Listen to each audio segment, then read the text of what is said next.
Vamos a hablar en estas diapositivas sobre la catálisis enzimática. Asimismo como la catálisis química, la catálisis enzimática utiliza, pero por supuesto, a las enzimas que son biocatalizadores, que lo que hacen es bajar la energía de activación una reacción haciéndola más veloz. Aquí, por ejemplo, tenemos coordenadas de reacción, o sea, dos gráficos en donde tenemos el gráfico para una reacción no catalizada y el gráfico para una reacción catalizada. Gráficos en ordenada, en función al avance de reacción en abscisas, ¿verdad? Y lo que hace un catalizador es recuperarse al final de la reacción para poder volver nuevamente a cumplir un nuevo ciclo catalítico.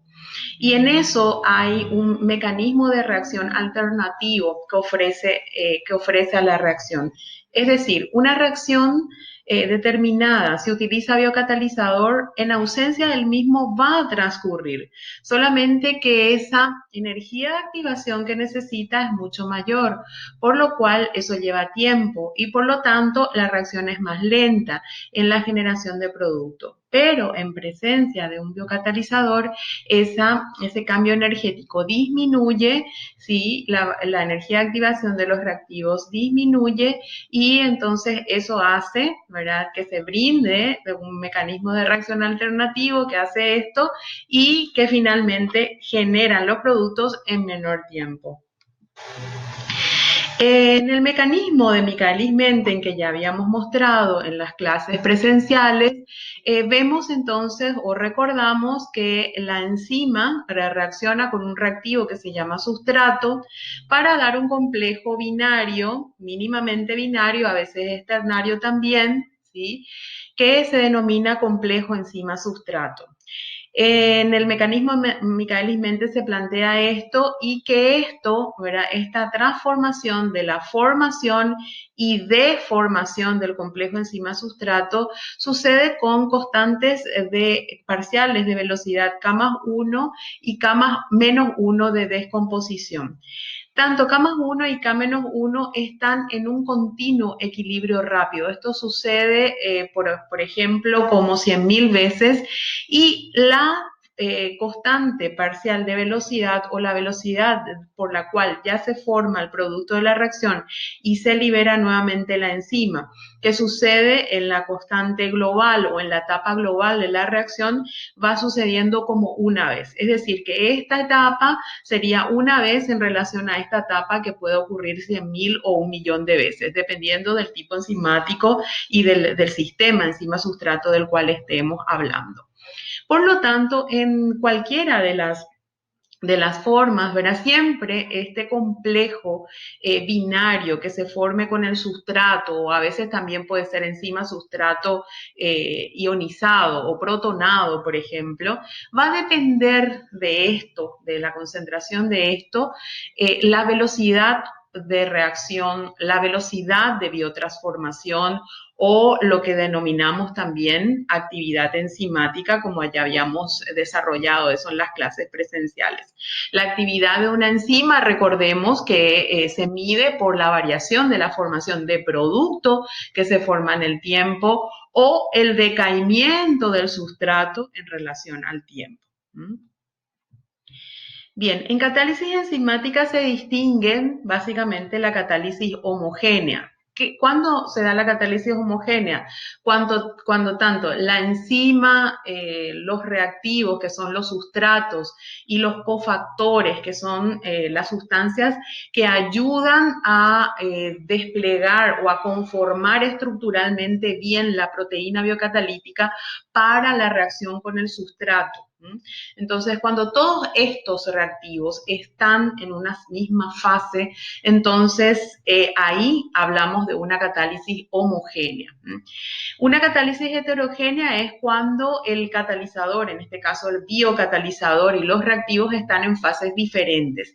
Y en ese caso, por ejemplo, la tecnología enzimática aprovecha justamente eso, ¿verdad? Por ejemplo, de soportar o de inmovilizar movilizar a una enzima sobre un soporte que puede ser químico, ¿verdad? Orgánico, inorgánico. Vamos a ir viendo después eso en tecnología de inmovilización de enzimas. De tal manera entonces que se pueda reutilizar esa fase sólida y seguir cumpliendo N ciclos. En realidad, la catálisis enzimática en sí, ¿verdad? En medio totalmente soluble, tiene como una característica de ambas, ¿verdad? Porque se habla también que la catálisis enzimática es microheterogénea. Imagínense prácticamente esto, ¿verdad? Sería todo el frontón de lo que sería la enzima, toda esta parte blanca, y esto sería, por ejemplo, el sustrato, ¿verdad? El reactivo. Entonces, prácticamente hay como unos shocks elásticos que se dan, ¿verdad? Justamente en solapamiento de los orbitales, ¿verdad? De este sustrato, ¿sí? Con respecto a ciertas porciones de la enzima. Entonces, que tienen que interactuar y que tienen que solaparse condiciones de cargas y estereoespecíficas, ¿verdad? Apropiadas como para que se pueda llegar a dar esa interacción. Entonces, por eso que hablamos, ¿verdad? De que esa catálisis es como microheterogénea, o sea, prácticamente contra un frontón, ahí el sustrato tiene que interaccionar. En este caso, por ejemplo, es una proteasa, ¿verdad? Que tiene digamos, una estructura peptídica a la cual va a biotransformar, catalizar y esta va a entrar dentro de su centro activo. Bien, entonces las enzimas van cumpliendo su papel catalítico gracias a la fijación estereoquímicamente complementaria del sustrato y hay una transformación catalítica del mismo. Decíamos que ese centro activo de la enzima contiene, ¿verdad? Justamente un sitio de fijación, ¿verdad? Y también un sitio de biotransformación, un sitio denominado de por sí de catálisis, ¿sí? Sitio de fijación y sitio de catálisis. Entonces, hay una transformación catalítica del mismo, donde hay rupturas, por ejemplo, de enlaces oxígeno-fósforo, carbono-oxígeno, etcétera, ¿sí? Se van rompiendo esos enlaces, ¿sí? Y hay transformación también, formación de otros enlaces, o sea, ruptura y formación de enlaces. En ambas funciones siempre participan, en ambas funciones de fijación estereoquímica y transformación catalítica, funcionan las cadenas laterales de los aminoácidos, no solamente las cadenas laterales de los aminoácidos, sino también grupos o moléculas no proteicas, como son grupos prostéticos. ¿Qué son grupos prostéticos? Son grupos no proteicos que pueden ayudar, ¿verdad?, al sistema. Por ejemplo, un protón, ¿verdad?, es un grupo prostético. Iones metálicos, ¿sí? Por ejemplo, la anhidrasa carbónica que contiene zinc más 2, ¿sí? Polifenol oxidasa que contiene cobre más 2, por ejemplo. Y también ciertos cofactores moleculares. ¿Cuáles? Por ejemplo, moléculas ávidas de ceder protones al medio, captar protones al medio, entonces de esa forma van interactuando con los aminoácidos, ¿verdad? Que son, por ejemplo, la nicotinamida adenina dinucleótido, NAD, ¿verdad? Que puede estar en su estado oxidado, NAD+, ¿verdad? O su estado reducido, NADH2. Y entonces, así como están en estado oxidado y reducido, ya hacen como una suerte de electrodos, ¿verdad? Dentro del mismo sistema. Imagínense si se puede acoplar con otro electrodo, ya pueden hacer una pila bioquímica, por ejemplo. Entonces, eso, ¿verdad? Esa energía de esa pila es aprovechada, por ejemplo, ¿verdad?, para la mayor interacción, ¿verdad?, de la enzima con el sustrato, o sobre todo esto sucede normalmente con el grupo de las oxidasas, ¿verdad?, reductasas, deshidrogenasas, etcétera, ¿verdad? Todas estas entran en el grupo 1, ¿verdad?, de las oxidorreductasas. Entonces, que pueden de alguna forma, por un lado, ¿verdad?, generar esa energía y por otro lado, darle la conformación estructural, ¿verdad?, a ese centro activo para que exista una buenísima interacción entre el sustrato, ¿verdad?, y la enzima. Bien, Entonces, en esa interacción enzima-sustrato, recordemos, ¿verdad?, que existían de dos tipos, ¿sí? O sea, en el tiempo, sobre todo allá por 1930, se hablaba, ¿verdad?, justamente de un modelo llave-cerradura, de una estructura rígida, propuesta por Emil Fischer, en donde hablábamos justamente de que el sustrato con la enzima, ¿verdad?, eran tan estereoespacialmente específicos, ¿verdad?, que había una condición de carga homogénea, por ejemplo, del sustrato, eran todo el sustrato en su superficie, unas cargas positivas, ¿verdad?, en la enzima, ¿verdad?, unas cargas negativas. Entonces, en ese sentido se podía existir una interacción enzima-sustrato y finalmente liberar a los productos, que no solamente, ¿verdad?, podía ser uno solo, sino una sumatoria de productos, y liberar nuevamente la enzima para que, ¿verdad?, la enzima vuelva a cumplir su ciclo catalítico. Entonces, con una sumatoria de sustratos, uno o varios sustratos, ¿verdad? Entonces, eso un poco decía esta teoría de llave cerradura. Pero, ¿verdad?, con el correr del tiempo y sobre todo los investigadores denominados, a ver un poquito sus nombres, Koshland, Neat, Nemeti, Filmer, ¿verdad?, todos ellos empezaron a conocer mejor a la estructura de las enzimas, también por el desarrollo de las tecnologías instrumentales como para poder dilucidar las características de las enzimas. Entonces ellos empezaron un poquito sobre que en realidad las enzimas tenían una estructura más bien flexible antes que así rígida, ¿verdad?, como se expresa acá en esta diapositiva, se observa.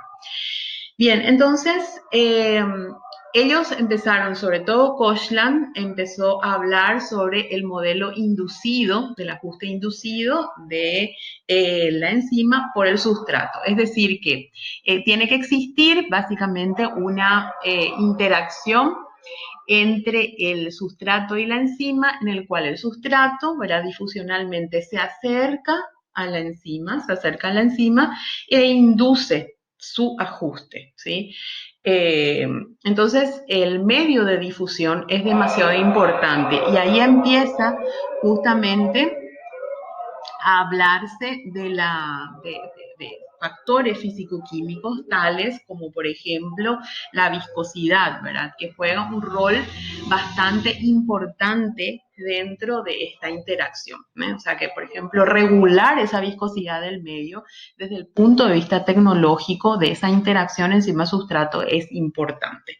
Y eso lo podemos hacer, ¿verdad?, fácilmente también cambiando las sales, cambiando el buffer, cambiando el pH, etcétera, y los factores que modifican finalmente esa actividad de la enzima, o sea, que la capacidad de biotransformación. Entonces, hoy día se sabe, ¿verdad?, justamente que lo más concertadamente posible, ¿verdad?, es justamente esto, ¿verdad?, que hay una flexibilización entonces dentro de las estructuras tanto de la enzima y el sustrato, ¿verdad?, que se va acercando a esos sistemas. Y dentro de esta teoría del ajuste inducido se amplía en la actualidad definiendo a la acción enzimática como que en la acción enzimática lo que tiene que haber es una estabilización termodinámica del estado de transición.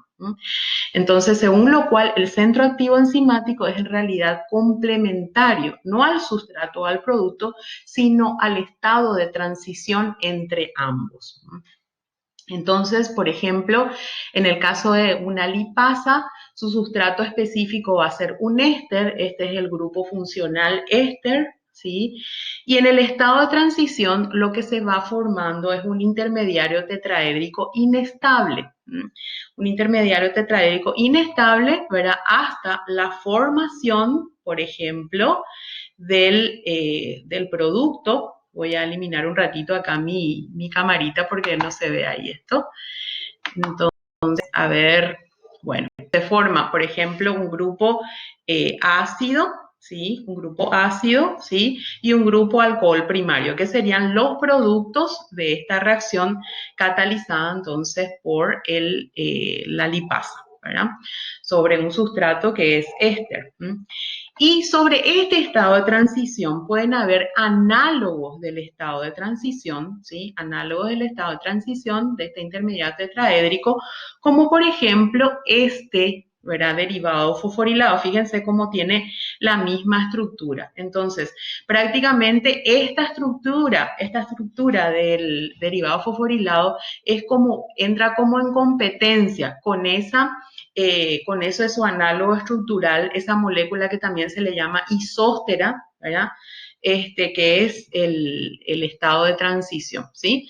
Entonces, es ahí donde de repente este análogo estructural podía atacar, ¿verdad? A la enzima, ¿sí? A su centro activo y inhibirla, por ejemplo. Entonces, de hecho, este análogo estructural, este derivado fosforilado, es como un inhibidor. Bien, entonces terminamos la presentación.